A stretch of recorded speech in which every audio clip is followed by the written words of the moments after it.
Halo Sunyini, Tabi pun. Minggu kemarin kita sudah membahas tentang konsep media pembelajaran. Maka sekarang kita akan membahas tentang jenis dan karakteristik media pembelajaran. Jadi, media pembelajaran dapat dibagi menjadi 6 jenis, antara lain media grafis, media 3D, media proyeksi, media audio, media video, dan e-learning. Untuk lebih jelasnya, mari kita simak video berikut ini. 1. Media grafis.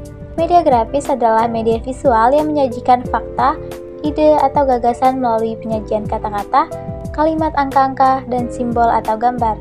Grafis biasanya digunakan untuk menarik perhatian, memperjelas sajian ide, dan mengilustrasikan fakta-fakta sehingga menarik dan diingat orang. Yang termasuk media grafis antara lain grafik, gambar, bagan, diagram, foto, poster, dan lain sebagainya. 2. Media 3D. Media 3D atau 3 dimensi adalah sekelompok media tanpa proyeksi yang penyajiannya secara visual 3-dimensional. Kelompok media 3D dapat berbentuk seperti benda asli, baik hidup maupun mati, dan dapat juga berwujud sebagai tiruannya yang mewakili aslinya. Jadi, media 3D adalah sesuatu yang tampak dan dapat dilihat berbagai arah pandang, dan memiliki dimensi, panjang, lebar, dan tinggi.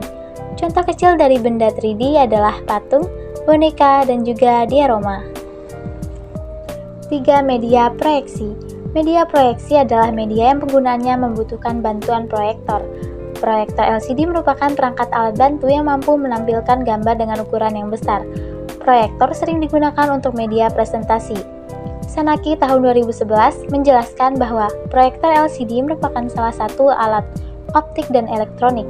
Sistem optiknya efisien yang menghasilkan cahaya amat terang tanpa mematikan lampu ruangan, sehingga dapat memproyeksikan tulisan, gambar, atau tulisan dan gambar yang dapat dipancarkan dengan baik ke layar. 4. Media audio.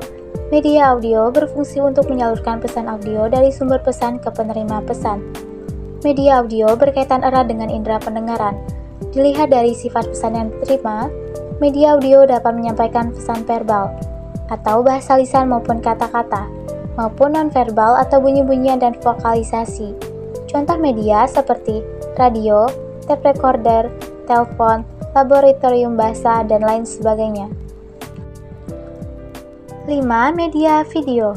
Media video merupakan media elektronik yang mampu menggabungkan teknologi audio dan visual secara bersama sehingga menghasilkan suatu tayangan yang dinamis dan menarik. Unsur-unsur yang terdapat dalam media video seperti suara, teks, animasi, dan grafik. Dengan adanya media video, peserta mampu mencapai kemampuan dalam ranah kognitif, afektif, psikomotorik, dan meningkatkan kemampuan interpersonal.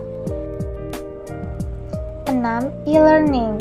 E-learning merupakan sebuah media elektronik yang dapat dimanfaatkan dalam kegiatan pembelajaran. Guru dapat menilai perubahan siswa dengan penggunaan e-learning.